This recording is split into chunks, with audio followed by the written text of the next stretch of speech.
Millions and millions of people about to be forced to walk away from their homes. Hey everybody, Scott Walters, welcome to the channel. If you're new, I want to thank you for coming. If you're returning, I want to thank you for your continued support. Before we get into today's red hot topic, I'm going to politely ask you to give the video a like, subscribe to the channel, leave a comment below. I would love to hear from you. Please watch to the end for my final thought. Hit the bell icon so you're notified when new videos are released. It is very important to stay close to the channel in these very tricky times. All right, folks, welcome to the channel. Always an honor and a privilege to be with you. I hope you're all doing great. Buckle up and strap in. I got a hard-hitting pull, no punches, no sugarcoating it, no rainbows and sunshine, no lollipops or fairy dust. I'm just going to give it to you and give it to you straight. And friends, we got a big one to talk about today. Are you seeing what's happening with the U.S. housing market? Are you seeing what's happening with the U.S. economy? Are you seeing what's happening to the global economy? I'm just scratching the surface. This stuff is absolute insanity. Doing the same thing over and over, expecting a different result. Anytime we've placed the U.S. housing market in a bubble, exhibiting bubble behavior, they've always crashed. Not one time, not two times, 100% of the time. So here we are again in another bubble, and somehow people seem to think this time it was going to be different. Many people still do. Many people absolutely clueless of the severity of what's happening right now with the U.S. housing market or the economy. The realities are the U.S. housing market has the capability of crashing the U.S. economy. If the U.S. economy crashes, the global economy will crash along with it. These things have happened before. So for a lot of us, we knew as soon as this overstimulation of an economy took place, many stimulus measures, stimulus money, stimulus programs, this weird social fracture and climate that was born throughout this. It was so crazy. And now it's just the complete out of touch with reality. Everything from economics, politics, and financial markets got completely too euphoric. We created a casino climate, and we're in massive trouble right now. So the realities are we're in a housing bubble. And the realities are millions and millions of people will in fact be forced or even voluntarily start to walk away from homes. This is in fact coming. Why, you ask? I'm about to tell you. This is insane, the stuff we have to unpackage here. I laugh at this stuff. It's like a built-in self-defense mechanism to wrap my head around what's going on. So here it is, friends. This is what's going on. This is so insane. So millions and millions, around 10 million people to be exact, bought during the crisis. They bought during the biggest housing bubble ever recorded in world history. But they didn't stop there. They went above and beyond appraised values for many of these people. And because FOMO was such a big contributing factor, the herd mentality, the contagion because of our digital diet today, people were just willing to do anything. Like I reported before, you were selling houses before a sign got into the yard. You would have a line of people around the block in some cases ready to overwrite offers and pay over asking price for these properties. Not even what they were appraising for. They were in order to get their offers to stick. So they were immediately upside down the second they bought these homes. And even though some of these homes might have enjoyed a little bit of more appreciation after they bought, it didn't catch up to the levels they were overriding these offers at.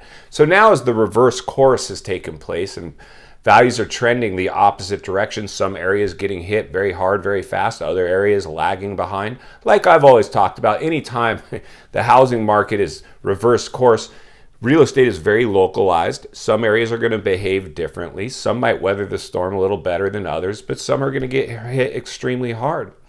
But the 10 million people that bought in the height of this buying euphoria, they're the ones in the biggest at-risk group, because those people now are maybe, if they're lucky, at a break even or upside down in their purchases. And as a recession takes hold of the U.S. economy and people can no longer keep up with the rate of inflation, their cost of living is going back, they're being pulled back to the office while gas prices are skyrocketing, or food prices, or they're leaning on credit cards to try to bridge the gap between their finances. They're slowly all running on fumes. And the last thing to always go will in fact be the house. But especially in this situation, because so much pressure was put on people to buy the house. So the last thing you want to admit is maybe you made a mistake and you put so much pressure to buy this house. A lot of people went out and financed new furniture, remodeling the house, completely overextended themselves to buy these overpriced houses. So these are our at-risk groups right now.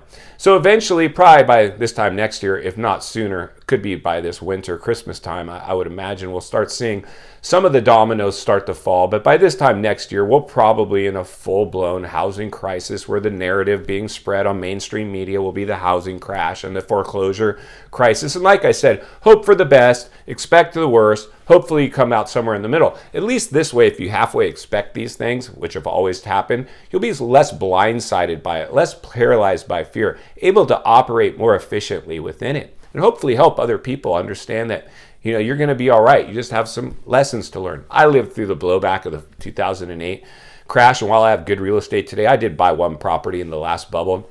And eventually I had to make up my mind, hey, I'm putting other assets at risk by carrying this depreciated asset. It's time to put it on the market, offer it for sale, get an offer, take it to the bank, see if they want to accept it. It's called a short sale. Many people, myself in that time included, I was ready to walk away from the house, but I said, hey, I'll attempt a short sale first and see if I can make it stick. It's going to be very tricky. We'll be talking about a lot about that, about how to get banks to accept short sales at some point so you can avoid foreclosure or at least help your friends or family avoid foreclosure. But that's one of the things that's coming. It's always come every single time you've had a housing bubble reverse course. We now can admit we're in a housing bubble and it has in fact reversed course. I know a lot of you are probably thinking, yeah, Scott, but my area, this area is still doing well, or these prices are still above pre-pandemic levels. The rate of appreciation, a lot of these properties enjoyed now, even with the reduction in the reverse course, they still have some appreciation left. It's all, the clock is ticking for many, many properties. And many properties, like we've talked about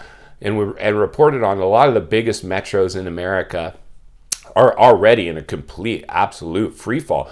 Primarily the properties in the areas of the country that had the biggest booms in their real estate now are the ones crashing the quickest. The ones that just saw kind of normal appreciation rates, they're still probably the ones that are fine at this time. My concern in this bubble versus the last bubble or previous bubbles is a depressionary level of a downturn. I think nobody escapes this one. Even if your area was pretty much insulated from a lot of the craziness, I think you get touched in a full-blown depression. And because we're now at risk of a global depression and we have a lot of political strain that's also presenting itself as a potential left field event, a black swan event that could in fact change the whole conversation overnight, I'm not ruling it out. If I've learned anything through this crisis, don't rule anything out. Expect the unexpected.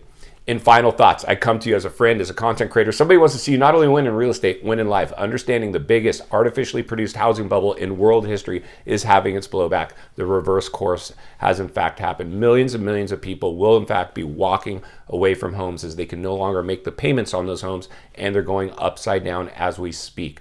Like I said, it's a race against time. The clock is ticking. Many areas are already there. More are coming because of contagion today, our digital diet. Good news travels pretty fast. Bad news travels faster. Mainstream media always reporting on what bleeds, it leads, handed down from newsrooms. No forward thinkers, critical thinkers. They just have to report on whatever they're told to report on. I want everybody hopefully watching today to understand the waters that we're swimming in. This is a clear and present danger. We need to acknowledge the elephant in the room.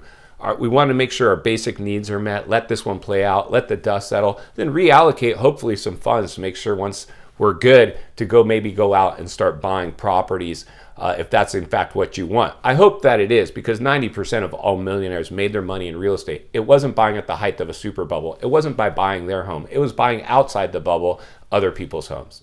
If you appreciate the content, I do want to humbly ask you to give the video a like, subscribe to the channel, leave a comment below. I would love to hear from you. Social media links are in the description of this video if you'd like to follow me there, along with links to channels I've supported and appeared on I know you will enjoy.